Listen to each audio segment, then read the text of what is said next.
Muito boa tarde a todos. Excelentíssimo Presidente do Grupo Parlamentar, caro Luís Montenegro, Sr. Secretário de Estado, caros colegas de painel, Sr. Vice-Presidentes, minhas senhoras e meus senhores. Em primeiro lugar, agradecer o convite do Grupo Parlamentar do PSD para partilhar esta reflexão com base nesta nota de que estamos todos de acordo. O Portugal 2020 é um instrumento importante hoje e queremos que seja um instrumento muito importante no apoio ao investimento no nosso país para o ano que temos na nossa mão e os 7 anos que se lhe vão seguir, dado que o quadro, a sua execução, terminará em 2022. Quero também deixar testemunho da parte da Associação Nacional de Municípios Portugueses da excelência da atitude do Governo neste processo, sempre com grande disponibilidade para ouvir e para dar ouvidos nas situações em que estamos de acordo e, de vez em quando, como é normal nos processos, nas situações em que não estamos de acordo. Mas é a nossa profunda convicção que este processo que está referenciado terminar nesta construção total até ao final do presente mês de fevereiro, o balanço será profundamente positivo e Portugal, incluindo em Portugal, obviamente, os seus 308 municípios, terá aqui uma ferramenta bem estruturada para passarmos à principal das fases de qualquer instrumento financeiro, que é a sua execução, a sua aplicação prática no terreno. Eu organizei meia dúzia de ideias para partilhar convosco, dividindo-as em cinco aspectos. Primeiro, a oportunidade. Aquilo que temos em mãos é, de facto, uma oportunidade e os municípios portugueses estão de acordo em relação às prioridades definidas à escala europeia e, obviamente, e bem transpostas para a escala nacional. A competitividade é, de facto, a nossa palavra de ordem, a produção de riqueza e a produção de emprego são os objetivos próximos que todos temos que perseguir. E aqui não há setor público nem setor privado. Aqui há o Portugal empenhado em cumprir estes objetivos, porque eles são igualmente importantes para o setor público e para o setor privado. No entanto, esta oportunidade não pode levar-se ao fundamentalismo de se esquecer um elemento que é importantíssimo, que é a valorização do território, que é esta nota clara, que às vezes é tão clara e tão óbvia que se esquece por alguns mais entusiasmados com a leitura simples da economia tirada da relação entre a despesa e a receita, que é, nós temos ainda velhos problemas parcialmente por resolver e temos que canalizar para eles alguma das fatias do Portugal 2020 para que esses velhos problemas deixem de ser velhos e deixem de ser problemas. Eu gosto muito de dar como exemplo um território, enfim, importante obviamente para a Câmara Municipal de Aveiro, que é o território da Ria de Aveiro, e dar nota de como é fundamental o investimento na valorização do território, que é a base da atividade económica importantíssima ligada ao setor primário, ligada às pescas e à agricultura, ligada a algumas das indústrias mais importantes deste país, nomeadamente as da pasta da celulose e do papel, ligadas ao setor terciário, nomeadamente na área do turismo, em tudo aquilo que são as aplicações mais tradicionais do turismo e também naquelas que são as mais recentes. É fundamental a qualificação da plataforma territorial para que alguns dos setores da economia que estão ancorados nela, independentemente de estarem como estão uns e outros no setor dos bens não transacionáveis e maioritariamente no setor dos bens transacionáveis, essa valorização do território é capital. E aqui, esta oportunidade do Portugal 2020 tem que dar continuidade a algumas das oportunidades que fomos construindo no CREN 2007-2013. Terminando o exemplo, só para termos uma noção, a operação de desassoreamento da Ria de Aveiro, capital para que a Portocel continue a ter uma unidade industrial a funcionar bem e de forma qualitativamente crescente como tem. Para que o setor do turismo, em suas múltiplas funções, tenha tido e possa continuar a ter um crescimento muito relevante. E para que o setor das pescas e da agricultura continue florescente como tem estado naquele território, é fundamental que o 1.200.000 euros que investimos nos últimos 4 anos a fazer relatórios de avaliação estratégica ambiental, a fazer estudos de base, a fazer projetos, e ainda falta fazer o estudo de impacto ambiental, e tudo isto foi feito muito rapidamente, mas consumiram-se 4 anos, é fundamental a rentabilização destes 1.200.000 euros com a concretização física de uma obra fundamental para os setores produtivos que ali estão ancorados neste território. Este sentido da continuidade, este sentido da valorização do território como elemento capital para a defesa dos valores do território e para o exercício da atividade económica de muitas empresas é muito importante. É a tal dimensão total da economia que não pode nunca, para ser bem gerida, ser esvaziada na relação pura e dura da despesa e da receita ou do valor das exportações. Os municípios estão, ou melhor dizendo, os municípios sempre estiveram no Portugal que foi construindo competitividade. Quando a competitividade tinha como nota importante construir zonas industriais e infraestruturar parcelas do território para poder acolher unidades industriais, em regra foram os municípios que lideraram esse movimento e sempre utilizando fundos comunitários. Hoje, quando a abordagem à competitividade tem que ter políticas de empreendedorismo, tem que ter políticas de apoio à competitividade e à internacionalização das empresas, tem que ter políticas que misturem as capacidades de investigação e desenvolvimento, misturando os saberes das empresas e das universidades, aí voltam a estar os municípios com um papel de capital importância. Apenas o mundo mudou e a forma e a substância de estar nessa plataforma de construção de competitividade é objetivamente diferente, mas usa exatamente os mesmos atores. Não esquecendo, Luís Montenegro falou nisso com clareza, e o Sr. Taxá também, a questão da coesão social, cada vez mais pertinente e mais importante, e cada vez mais claro para todos, que a gestão dos poderes de proximidade é capital para que a coesão social seja de facto mais forte e mais capaz de ajudar os mais fracos e os menos capazes, e aí voltamos a ter o poder mais próximo como um poder muito importante para, em boa parceria com os parceiros da economia social, termos resultados mais importantes, mais relevantes e especialmente mais estruturantes da vida desses mais fracos, para que sejam mais fortes e mais capazes de viver o seu futuro do que aquilo que é a sua competência hoje. Gostava também de realçar nesta nota da importância da economia aquilo que hoje está muito na moda, embora com discussões muito difíceis, que é como é que nós vamos resolver o problema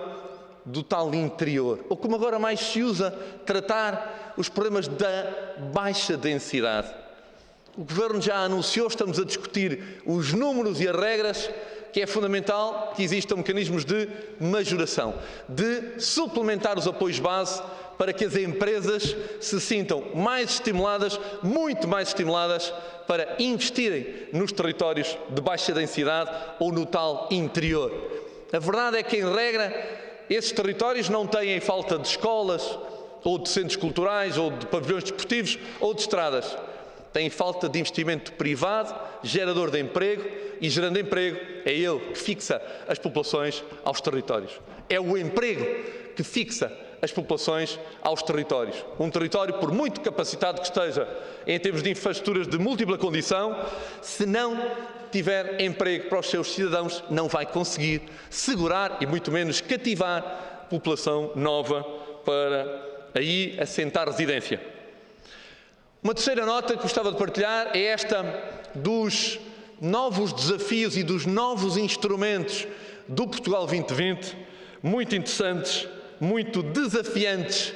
e que têm, obviamente, para todos nós um tempo de aprendizagem que não pode ser exatamente longo, mas que é fundamental para que os possamos entender bem e manusear melhor. Em primeira instância,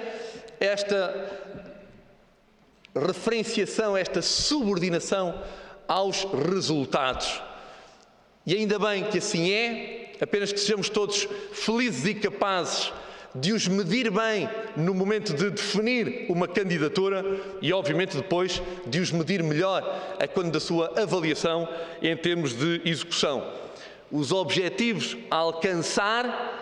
os resultados que queremos cumprir com cada candidatura são eles que vão condicionar o desenho dos projetos e o desenho da própria candidatura, ao contrário daquilo que se foi fazendo até aqui. E esta é uma boa notícia, mas tem tanto de bom na notícia como tem de complexo e de exigente na abordagem à utilização dos fundos comunitários do Portugal 2020.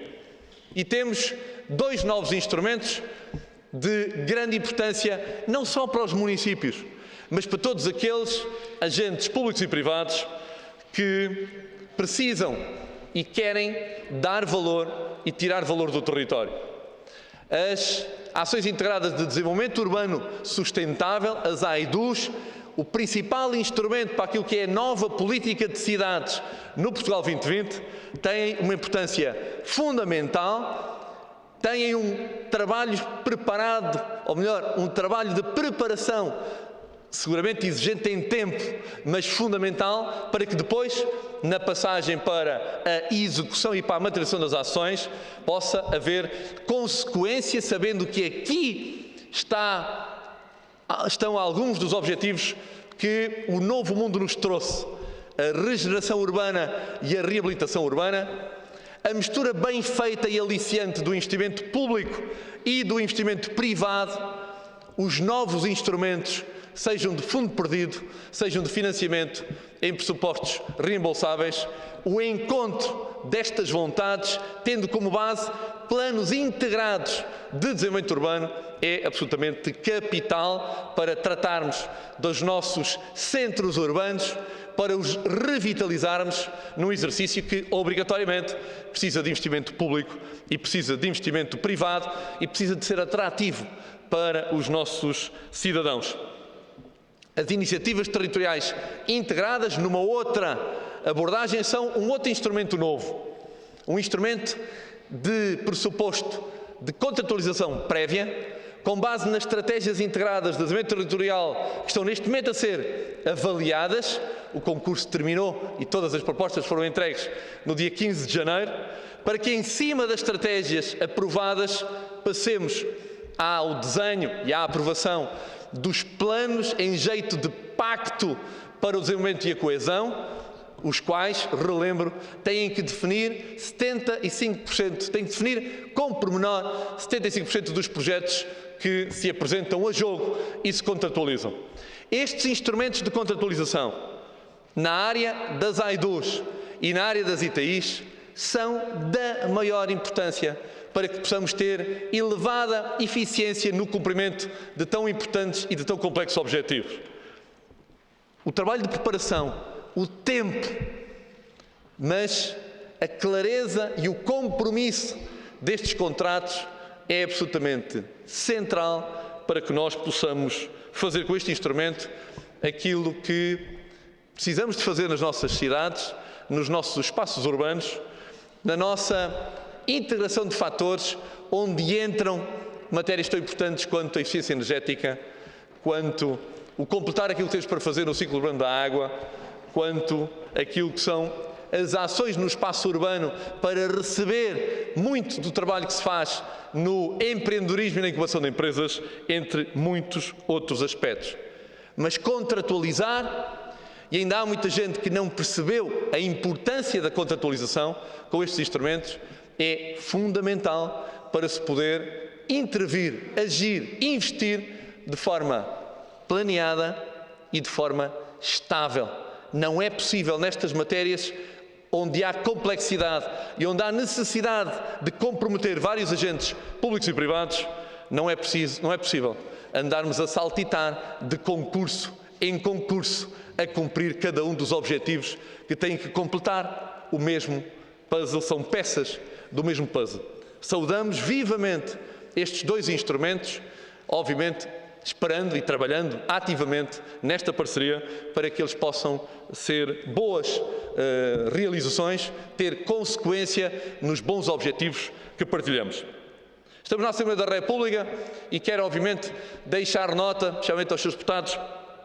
e ao nosso líder parlamentar de 2 ou 3 constrangimentos, que é preciso olhar para eles, cuidar deles, para que possamos ser boa parte deste importante processo em que estamos todos comprometidos. Sabeis que a lei, ou melhor, várias leis, têm limitações ao investimento dos municípios. É bom dar nota que aquilo que foi feito no quadro legal foi globalmente bem feito, mas é importante saber ou relembrar que os municípios portugueses, com 2014, deram nota do seu 4º ano consecutivo a contribuir positivamente para as contas do Estado. O desequilíbrio das contas do Estado em Portugal não teve pelo 4º ano consecutivo, em 2014, o contributo dos municípios portugueses. Tem que haver limitações ao investimento, obviamente tem que haver limitações ao investimento, sob pena de nos desmandarmos como nos desmandámos noutro tempo. Mas limitações não podem impedir que haja investimento, e hoje há mecanismos legais absolutamente exagerados que têm que ser ajeitados sem perder o contributo fundamental para o equilíbrio das contas de cada Câmara Municipal e do somatório do subsetor da administração local, mas que permitam, objetivamente, aproveitar esta oportunidade. A utilização dos fundos reembolsáveis pelos municípios exige uma alteração legislativa para que os processos possam passar no visto do Tribunal de Contas. Porque um processo positivo e interessante de utilizar um financiamento reembolsável, por exemplo, na área da reabilitação urbana ou na área da eficiência energética, é entendido natural e obviamente como um empréstimo que à frente se vai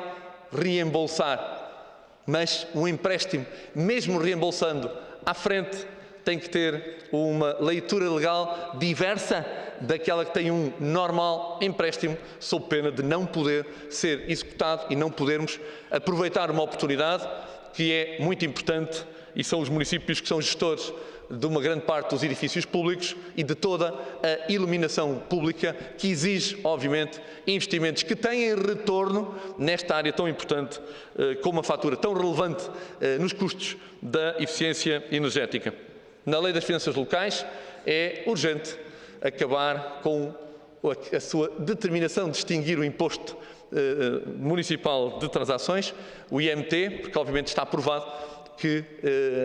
aquilo que a ANMP disse quando da construção da lei estava bem dito. O IMT não é substituível por qualquer outro imposto e seria grave para as câmaras do litoral, do ocidente da nação e da Ponta Sul. Seria muito grave que uma das principais receitas na estrutura orçamental saísse das suas estruturas de orçamento nos termos que está atualmente previsto na Lei das Finanças Locais. E é importante, e contem com certeza absoluta, da participação dos municípios na execução, na boa execução, naquilo que são as abordagens novas e naquilo que são as abordagens mais tradicionais, sem preconceitos. Eu relembro que no passado se disse o Governo do país, por exemplo, que o CREN 2007-2013 tinha dinheiro para qualificarmos todo o Parque Escolar Nacional. Isso já não era verdade quando foi dito e muito menos quando foi praticado. Mas criou-se a ideia, especialmente na Comissão Europeia, que gastámos demais e mal. Essa ideia é parcialmente correta, porque fazer escolas secundárias gastando em média, qualificar escolas secundárias gastando em média 18 milhões de euros foi o mais completo absurdo, porque em regra essas obras, se geridas por uma Câmara Municipal num procedimento normal, chegava 1/3 desse valor pós-tratar. Mas a verdade é que não houve dinheiro para qualificar todo o parque escolar. E a verdade é que os 300 milhões de euros que estão definidos nos vários programas operacionais regionais do Portugal 2020 não chegam, objetivamente não chegam, para aquilo que ainda nos falta fazer de qualificação do nosso parque escolar, nomeadamente no pré-escolar, no primeiro ciclo e muito em especial naqueles que foram os ciclos de menor investimento nos últimos 2 quadros, que foi exatamente o segundo e o terceiro, e isto nós, obviamente, ninguém aceita que tenhamos em Portugal meninos que trabalham em excelentes escolas e meninos que trabalham em escolas que nenhum de nós aceita no século XXI. A lógica, com as impossibilidades todas de uma negociação, que a sabemos difícil, é que executemos bem e depressa para provocar onde tem que ser provocado, e esta área é uma dessas, e eu elejo como a principal,